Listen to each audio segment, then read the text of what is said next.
Hi, this is Rajkumar. Today we are going to discuss the second part of this particular topic, structure and bonding in transition metal organometallic compounds and clusters. Let's come to the first section about finding the number of metal-metal bonds and geometry of low nuclearity cluster where the total number of metal atoms are less than or equal to 4. Let's compare with main group elements. It happens in case of electron deficient compounds not having inert gas-like configuration. Then two or more such molecules share their electrons to overcome electron deficiency to form dimer or cluster. For example, methyl group. Here carbon is having 7 valence electrons, which is 1 short of 8. Similarly, this manganese complex, manganese is having total 17 valence electrons, which is 1 short of 18. Two methyl groups forms a dimer via one carbon covalent bond to form ethane. Similarly, two such manganese complexes forms a dimer via one manganese-manganese bond. Steps. Count the total number of electrons. If n is equal to total electron count, then total number of metal-metal bonds becomes this, and number of metal-metal bonds per metal becomes this. Then comparing these above two numbers, we can determine the geometry of the cluster. For example, the first three, the total electron count is 34. So number of metal-metal bonds per metal as well as total number of metal-metal bonds both are 1. So this is nothing but a metal-metal single bonded dimer. Now this compound has total 48 valence electron. So total metal-metal bond is 3 and per metal the bonds are 2. So it's a trigonal planar geometry. This cobalt complex is having total 60 valence electron. So it has total 6 metal-metal bond and per metal 3 metal-metal bonds. So it's a tetrahedral structure. The last two, there are total 3 metal-metal bond per metal as well as 3 total metal-metal bond, which is nothing but a metal-metal triple bonded dimer. Now we do the reverse way. From a known structure we can count the number of electrons by this particular formula. So if it is a monometallic complex, the electron counts become 18. If it is a bimetallic single bonded complex, then it become 34. For a trigonal planar cluster, it becomes 48, and for a tetrahedral cluster, it becomes 60. Let us come to the demerits of 18 electron rule. It's only applicable with compound having transition metals with low oxidation state and good pi acceptor ligands. Systems having metal with high oxidation state and good sigma donor or pi donor ligand don't obey this rule. High nuclearity cluster don't obey this rule. Let's move to the next section about high nuclearity clusters, where the number of metal ions are greater than or equal to 5. Let us discuss the failure of 80 electron rule using this particular specific example.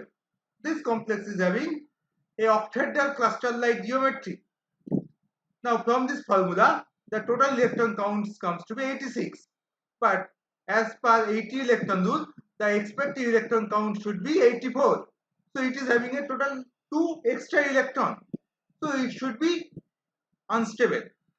But it's a stable compound. So it clearly violates 80 electron rule.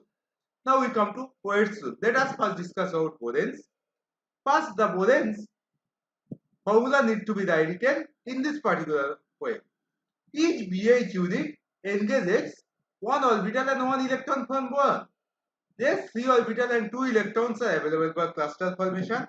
All extra hydrogen atoms contribute 1 electron each. Number of skeletal electron pair can be calculated by this particular fashion. Now metal carbonyl cluster.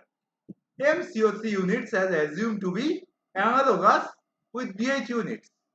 Each metal ion has 9 orbitals. Now 6 orbitals are engaged in bonding with 3 carbonyl, leaving 3 orbitals available for cluster formation, exactly similar like here. If n is the total number of metal atoms, and these are the common type abbreviations used. So, if number of skeletal electron pairs is n plus 1, then it's a closed structure which is nothing but a closed polyhedron with n vertices. If it is n plus 2, then it's a nido structure, which is a n plus 1 vertex polyhedra with one missing vertex. If it is n plus 3, then it's a arachno, which is a n plus 2 vertex closed polyhedron with two missing vertex. If it is n plus 4, then it's called hypo, which is a n plus 3 vertex closed polyhedron with three missing vertex. Let us see example. The first one. The total number of skeletal electron pair is 7, which is n plus 1. So, it's a closed structure with 6 vertex, which is nothing but octahedron. Next one. It becomes a closed structure with 5 vertex polyhedron, which is trigonal bipyramidal. This one, here the number of skeletal electron pair becomes n plus 3.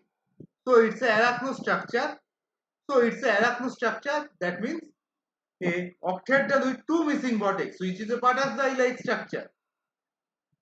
This one, here the number of skeletal electron pair becomes n plus 2. So it's a nido structure. That means a octahedron with one missing vertex, which is nothing but square pyramidal. Capping rule. What happens if the skeletal electron pair is less than total number or equal to total number of metal atoms? In such cases, one or more metals should be outside the polyhedra, which contributes to total electron count, but number of skeletal electron count remains the same. For example, here there is n number of skeletal electron pair. So that means one atom is outside the polyhedron, which is equivalent to a monocapped octahedron. Similarly, this one is like a bicapped octahedron. Here, this one is a tetracapped octahedron. Limitation of capping rule. Cannot predict the type of isomer. Bicapped octahedron can have 3 types of isomers, but it cannot be predicted by capping rule. It's applicable in case of compound having single polyhedron.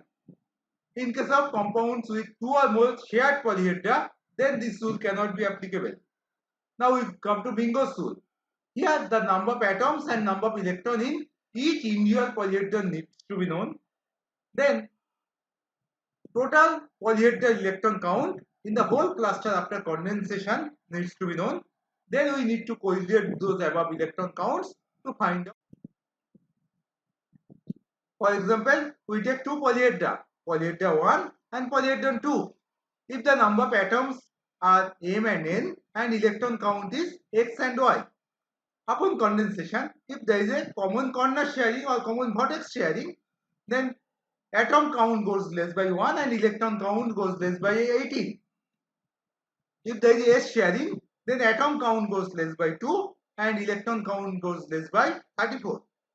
If there is a phase sharing, then atom count goes less by 3 and electron count goes less by 48. So these are the common type of polyhedra. These are the number of atoms and these are the total number of edges.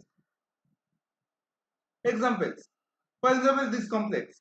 The electron count is 78. So this can be done by this following way. Two triangles, they share a common vertex to generate this type of a structure. Then this particular compound has total 74 polyhedral electrons. Now that can be derived by following two ways. Either this tetrahedron and triangle share a edge, or this tetrahedron and this open triangle share two vertex to generate exactly same structure with 74 polyhedral electrons. In this case, the electron counts comes to 84. Now this structure can be derived by this following two-step capping. First, these two tetrahedron shares a phase to form this type of monocapped tetrahedron. Then this monocapped tetrahedron again shares another phase with another tetrahedron to form this kind of bicapped tetrahedron. And following geometries with 80 metals and 110 electrons can be obtained. This is like a bicapped octahedron, whereas this one is like a tricapped tetrahedron. Now we come to section C. This is another way to determine the structure of the metal clusters using isotope analogy. First, I give a background. Organic chemistry.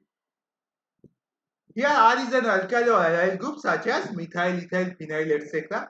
hydrogen or methyl group can be replaced by any other alkyl group or allyl group to generate homologous series. CH2 can be replaced by oxygen or sulfur atom, for example, or alkane and carbonyl. CH can be replaced by nitrogen or phosphorus atom, for example, alkyne or nitride. What about inorganic or organometallic chemistry? So this is like a bridge between organic and inorganic chemistry. This was developed by Roald Hoffmann to posit different organic and inorganic fragments to predict the structure of organometallic compound and clusters. So it says if defined molecular fragments have similar symmetry, frontier orbitals are having similar shape and energy and contain similar number of electrons, then they are called isobal fragments. Please note that it's similar, not identical. If same number of electrons are added or removed from defined isobal fragments, resulting fragments will be also isobal. Isobal fragment undergoes similar type of bond formation and cleavage.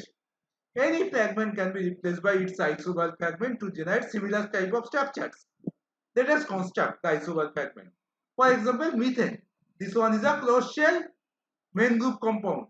Whereas similar closed shell main group metal complex is nothing but D6 metal with 6 ligand with 80 electron. So we can remove one hydrogen atom in each step to generate this 7 electron, 6 electron and 5 electron species. Now, as this ligand is a 2 electron donor, we need to remove the ligand as L plus. Now, whenever we generate L plus, the corresponding 17, 16 and 50 electron species which are isotopal with this particular above fragments can be also generated. Now we come to cyclopentadienyl complexes. This one and this one are isotopal. So by removing the hydrogen atom or L plus in each step, the corresponding isotopal fragments can be generated. Let us come to the square planar complex. Here, this compound is isotopal with this 16 electron species. So by removing the hydrogen atom or ligand cation, the corresponding isotopal fragments can be generated. Let us show the examples. For example, methane is isotopal with this chromium compound, this manganese compound and this iron compound. So this methyl radical is isotopal with this manganese or this iron or this cobalt compound, and similarly the corresponding isotopal fragments of the this and this can be generated. Now if we add one electron, if we add one electron to this manganese, either you can consider manganese negative or neutral iron, or if you remove one electron, it can be chromium neutral or manganese positive. Similarly, we can generate corresponding cyclopentadienyl and square planar isotopal fragments. Now let us apply this analogy. Now, bond and cluster formation. We have already shown methyl and this is isotopal. So, this ethane, the methyl groups can be gradually replaced by corresponding organometallic fragment to generate this complex and this particular dimeric organometallic compound. Similarly, this CH2 was found to be isotopal with this and this. So, whatever the cyclopropane is there, that can be replaced by corresponding isotopal fragments to generate this particular compound, and ethylene can be replaced by this particular isotopal fragment to form this kind of metal pair double bonded system. Phosphorus atom, it's found to be isotopal with this iridium complex. Now, whatever the P4 and the corresponding analogous tetrameric cluster or can be also obtained with iridium. Now, demerits of isotopal analogy, it only shows structural similarity. It cannot predict reactivity and stability of the compounds. And finally, thank you for your kind attention.